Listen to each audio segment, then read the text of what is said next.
What's happening is Vince from Ecommerce Stacks, and today I just wanted to talk about the difference between Shopify and WooCommerce and why I actually think that WooCommerce actually has some benefits over Shopify. Now, one of the things I've noticed through using Shopify and setting up apps is every time I set up an app, I try to go into my Shopify and make sure it works both on my desktop and on my mobile phone. And something I've noticed quite a lot is the fact that with my Shopify store, the loading times are shockingly bad. This is definitely the type of loading times that will affect your conversion rate. Most people are going to bounce after about 20 seconds max. They're not going to sit there waiting for a page to open. And one of the things I've seen on my analytics is that a lot of people are bouncing within 15 to 20 seconds, and I can only assume that is because my shop is not loading properly, and there's not much I can do about that from what I've seen, because Shopify is basically hosted on the servers in Canada. And the issue with that is if you're targeting Europe and most of your people are on mobile phones in Europe, the distance between the relay of information going to Canada and then coming back, that's definitely going to have some sort of an effect. And I'm looking at my shop from Asia, and I can tell that a lot of the time, man, I just want to check something and it's taking forever. So I'm just losing a whole bunch of money just by the fact that my shop is so slow, and there's probably not much I can do about it.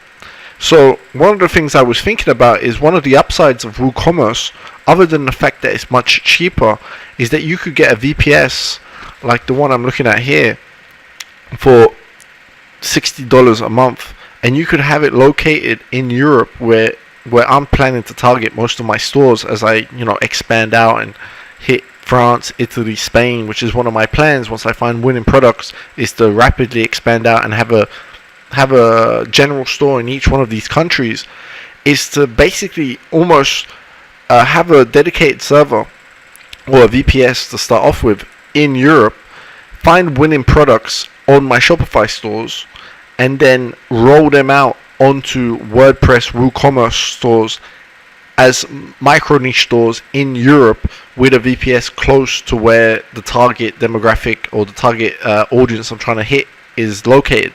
So that is one of the issues I'm seeing with Shopify, that if the load times aren't very good, there's not much you can do about it. Whereas with WooCommerce, you're going to always upgrade to a better hosting plan. So the more money you make, the more you can just spend on getting a faster and closer located server to your target audience.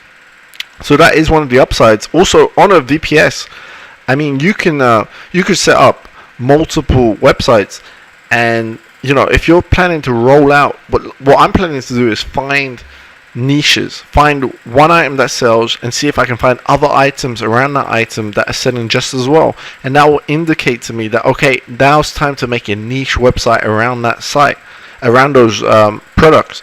And what I think I would be doing is getting a VPS, setting up a whole bunch of these micro niche sites, setting them up, letting them run, keeping them on maintenance, and slowly building up assets over time. And I think I would rather do that with WooCommerce than Shopify, just because not only will the speed times be better, but also the fact that $59 a month is basically 2 Shopify stores. Now on a VPS, if I've got 10 Shopify stores, 10 micro e-commerce niche stores, they should run just as well, and they should actually run better because they'll be closer to where I want to target. And it will only be $60 a month either way. So in that regard, I think it's probably worth looking into WooCommerce if you're planning to do what I'm planning to do, and have loads of stable niche stores that over time generate income without this constant need to be looking for more products, which I'll be doing anyway with my main Shopify stores in each country. So that's just something I've been thinking about. And also, one of the upsides of WooCommerce is because it's hosted or it's attached to WordPress, it actually gives you a proper blog. So over time, you could basically use some of that to create SEO traffic, search engine traffic, which you can't really do with Shopify unless I'm wrong here and the blogging platform of Shopify is better than it seems.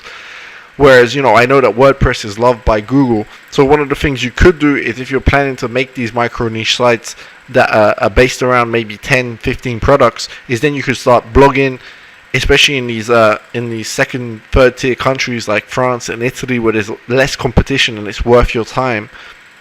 And that's why I think WooCommerce is probably underrated for what it can offer. So anyway, that's what I wanted to just put out today. And I could be wrong, but it's just something I've been thinking about. And also the loading times of these Shopify stores does just seem kind of shocking, and I'm sure I'm losing a whole bunch of conversions based on the fact that I'm seeing my bounce rate be super higher than it should be, because I think 15 seconds, if you've gone through an ad and you've gone to try and look at a product on the store, to stay just 15 seconds is absurd, because to me, I don't know how you can gauge what's on a page in 15 seconds. I know myself, if I go from an ad and I actually go through to a page, I'll stay more than 15 seconds. So anyway, that's what I was thinking about today. Subscribe. I'll be putting out content like this almost daily, trying to put it out daily. And if you like it, subscribe, and I'll see you next time. Later.